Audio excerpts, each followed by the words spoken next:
आंतर्जातीय जोग दिवस अवसर में समस्त को शुभेच्छा और शुभकामना।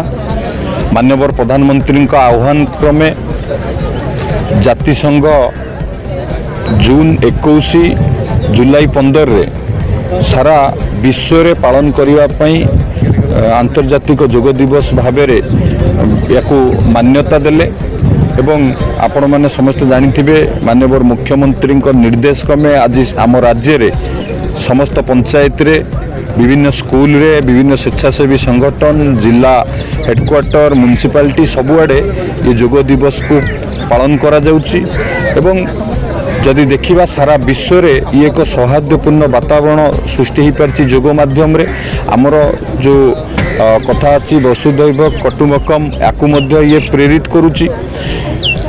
यही समय रे जून 21 यही समय रे सूर्यर दक्षिणायन गति होता है एवं ये समय रे आध्यात्मिक सफलता मध्य मिले एवं जो जोग द्वारा आम शरीर सुस्थ रुहे स्वास्थ्य ही संपद आम समस्ते जानिचे से आज दिन में समस्त को मोर अनुरोध रमर दैनंदिन जीवन में व्यस्तबहुल जीवन में आम समस्ते किसी समय बाहर करी निज शरीर दबा शरीर को सुस्थ रखा निरोगी रखा एवं ये जोग ही तार एकमात्र उपाय। आज यदि आप देखिए महाकाशचारी मान को जोग प्रशिक्षण दि जाउछि जेल रे कैदी मान को जोग प्रशिक्षण दि जाउछि आम मन को शांत रखिबो मन को मानसिक स्तर में संतुलन आणिबो एवं आम भितर बौद्धिक विकास करिवो। तेणु जोग आम दैनंदिन जीवन में निहाती आवश्यक आम समस्ते आपणेबा मध्य दरकार। धन्यवाद। आज पारादीप म्युनिसिपालिटी पक्षर आंतर्जातिक जोग दिवस महासमारोह पालित होइछि। पारादीप बेलाभूमिस्थ कलिंग बालीयात्रा पड़िया आज ये कार्यक्रम को पारादीप विभिन्न वर्गर शह शह लोकों सहित विभिन्न विद्यालय शिक्षक शिक्षयित्री छात्र छात्री मान सहित एवं आम मान सहित आमर प्रिय विधायक माननीय मंत्री श्री संपत चंद्र स्वाई मुख्य अतिथि भाव आमर अतिरिक्त जिलापाल निरंजन बेहरा महोदय आम निर्वाही अधिकारी अभिषिक्त पंडा महोदय और इफकर वरिष्ठ अधिकारी Prasanna Kumar Beura Goa carbon unit head Venugopal Naidu महोदय और ता सहित पारादीप कॉलेजर अध्यक्षा सत्येन्द्र सरस्वती और विभिन्न वर्गर बहु वरिष्ठ मान्यगण्य व्यक्ति ये योग अभ्यास योगदान करते एवं पारादीप जोग को व्यापक करने समस्त को एक वार्ता देवाई समस्ते योग करूँ सुस्थ रुहतु ये गोटे आज ए वर्षर वार्ता जा वन अर्थ वन हेल्थ। तेणु समस्त मैंने ये पृथ्वी गोटे स्वास्थ्य नहीं सुस्थ बंचु यही वार्ता नहीं आज योग कराइला समस्त संकल्प नहीं योग करेंगे सुस्थ रहे पारादीप सुस्थ सब सुंदर रखिए। कल्पतरु मंत्री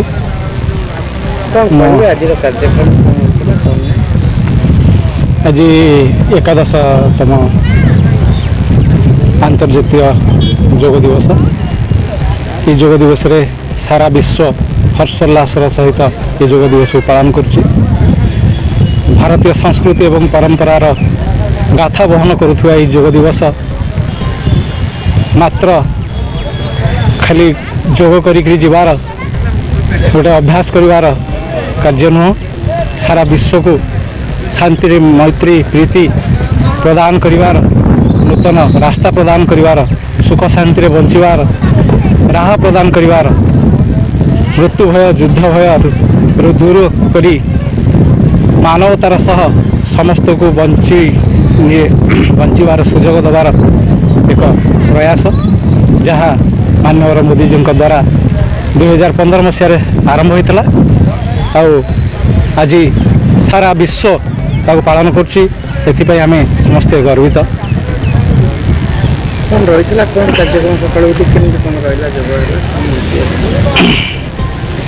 पारादीप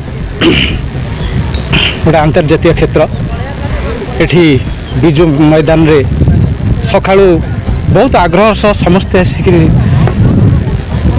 आमे सब आसिया पूर्व आसिक एठी समस्ते भिड़ लगे जोग करने केते आग्रह आगुरी देखा जे जोग कहले समस्ते मुँह मोड़िकी पड़े जाते किंतु समय बदली हुए तो आध्यात्मिक पुनर्जागरण होउछि वर्तमान समय कड़ले उठाऊ वर्तमान भारत वर्षर जागरण समय तेणु समस्ते जागृत होउछन्ति जाति धर्म वर्ण निर्विशेष छोट बड़ समस्ते समस्ते एथिरे ଭାଗ ନେଉଛନ୍ତି ଦେଖି ବହୁତ ଆନନ୍ଦ ଲାଗୁଛି, ମନ ଗଦଗଦ ହେଇଯାଉଛି।